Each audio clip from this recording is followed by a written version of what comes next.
ఓం నమో శ్రీ లక్ష్మీ వెంకటేశ్వరాయ శ్రీ మహాగణాధిపతయే నమః. ఉగ్రం వీరం మహావిష్ణుం జ్వలంతం సర్వతోముఖం నృసింహం భీషణం భద్రం ముర్చుర్నమామ్యహం. ప్రేక్షకులకి నమస్కారాలు తెలియజేస్తూ మనం మే నెలలో మన యొక్క రాశుల వారికి ఎలా ఉంటుంది అనే విషయం తెలుసుకుంటూ మనం మే నెలలో గ్రహాల యొక్క పరిస్థితి కూడా మనం తెలుసుకుందాం. మే నెలలో వృషభ రాశిలో గురుడు యొక్క సంచారం, కర్కాటక రాశిలో కుజుడి యొక్క సంచారం, కన్యా రాశిలో కేతు, మీన రాశిలో రాహు, శుక్రుడు, బుధుడు, మేషరాశిలో రవి. ఆయన 15వ తారీఖు తర్వాత మరి వృషభ రాశిలో రవి యొక్క సంచారం. గురుడు వృషభ రాశి నుండి మిథున రాశిలోకి మే 15 నుండి ఆయన సంచారం. ఈ విధమైనటువంటి మార్పుల్లో మే నెలలో మన రాశి వారికి ఎలా ఉన్నది అనే విషయాన్ని మనం తెలుసుకుందాం. దానికి సులభమైన పరిహారముల ద్వారా మనం ఆచరించినట్లయితే తప్పకుండా మంచి ఫలితాలు ఉంటాయి. ప్రతి ఒక్కరికి కూడా వ్యక్తిగత జాతక ప్రభావం, ఖగోళంలో ఉన్నటువంటి గోచార గ్రహముల యొక్క ప్రభావం, 2 ప్రభావాలతో మనిషి యొక్క జీవన విధానం సాగుతూ ఉంటుంది. కాబట్టి మనం తప్పనిసరిగా ఈ గోచారము అంటే గ్రహముల యొక్క చారము. గ్రహాలంటే ఆకాశంలో వర్తమానంలో మే నెలలో సంచరించే గ్రహాలు ఎటువంటి ఫలితాలను ఇస్తాయి, మనం ఏ విధంగా చూసుకోవాలి అని భయపడవలసిన అవసరం లేదు. దానికి సులభమైన పరిహారాలు మనం ఆచరించి తద్వారా పాజిటివ్ వైబ్రేషన్స్ డెవలప్ చేసుకుంటూ మనం అనుకూలమైన ఫలితాలు పొందొచ్చు. ఇప్పుడు కూడా జ్యోతిషము అంటే బ్యాటరీ లైట్ల కాంతిని చూపిస్తుంది.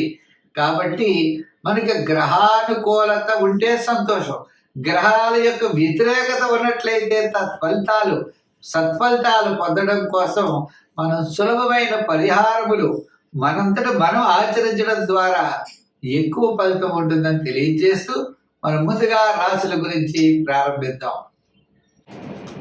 వృషభ రాశి. ఈ వృషభ రాశి వారికి అదృష్ట యోగం కలిసి వస్తుంది.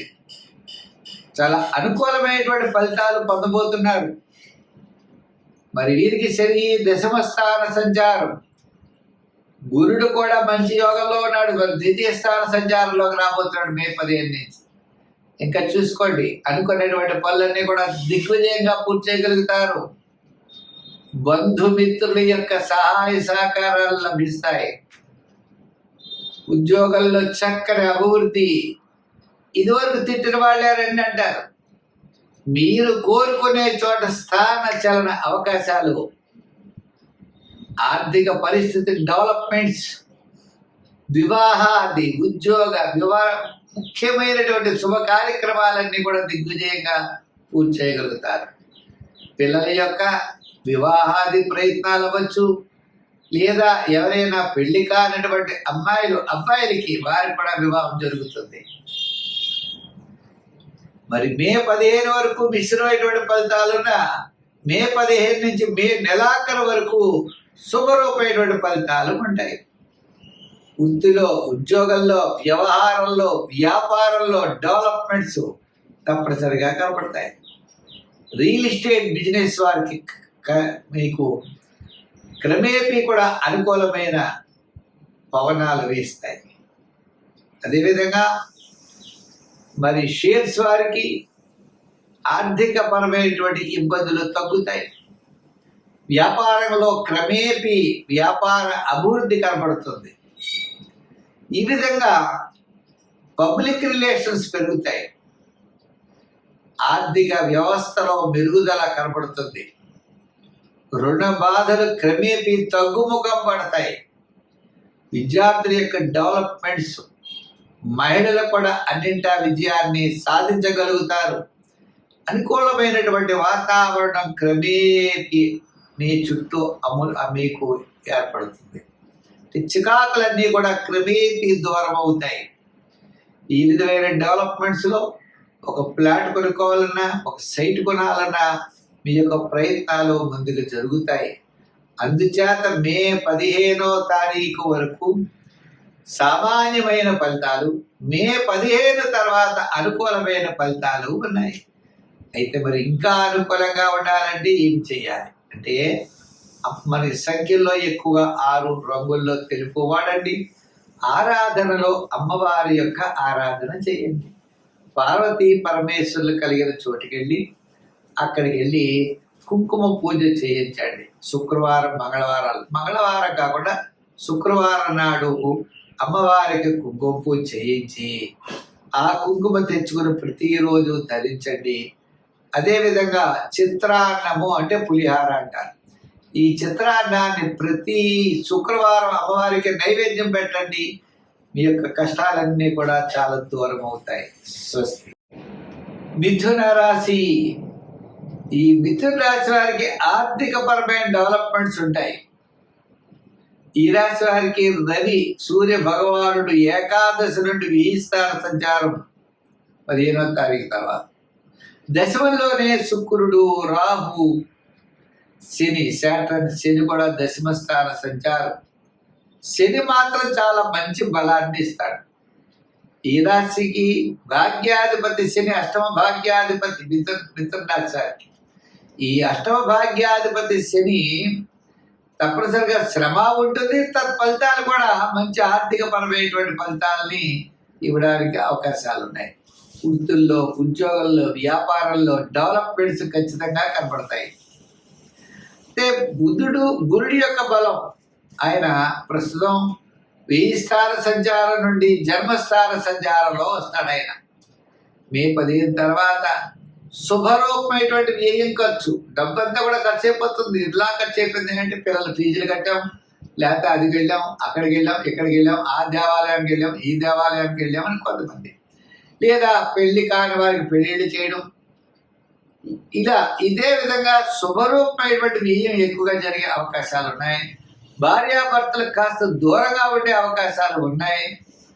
చిన్న చిన్న పనుల్లో ఆటంకం ఉన్నప్పటికీ కూడా మీరు అనుకున్నటువంటి పనులని కూడా తప్పనిసరిగా విజయం సాధించగలుగుతారు.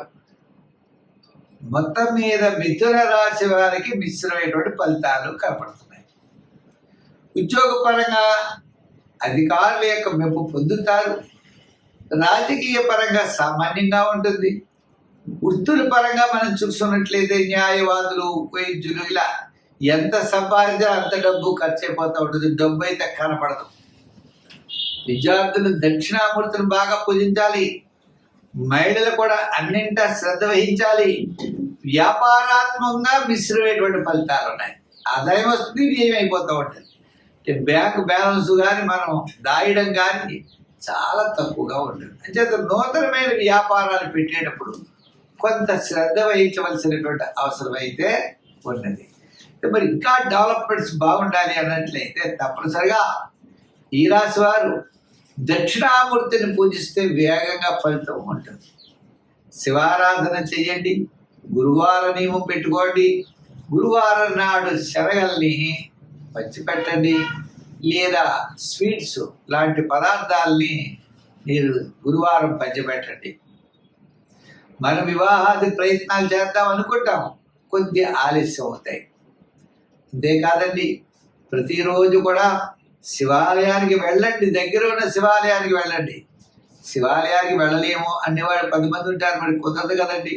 అటువంటి వాళ్ళు శివ కుటుంబం ఫోటో తీసుకుని తులసి కోటలో పెట్టుకుని ఆ తులసి కోట చుట్టూ కూడా మనం ప్రదర్శనాలు ఓం నమ శివాయ అంటూ తప్పనిసరిగా చేసిన తత్ఫలితాన్ని మనం పొందగలం.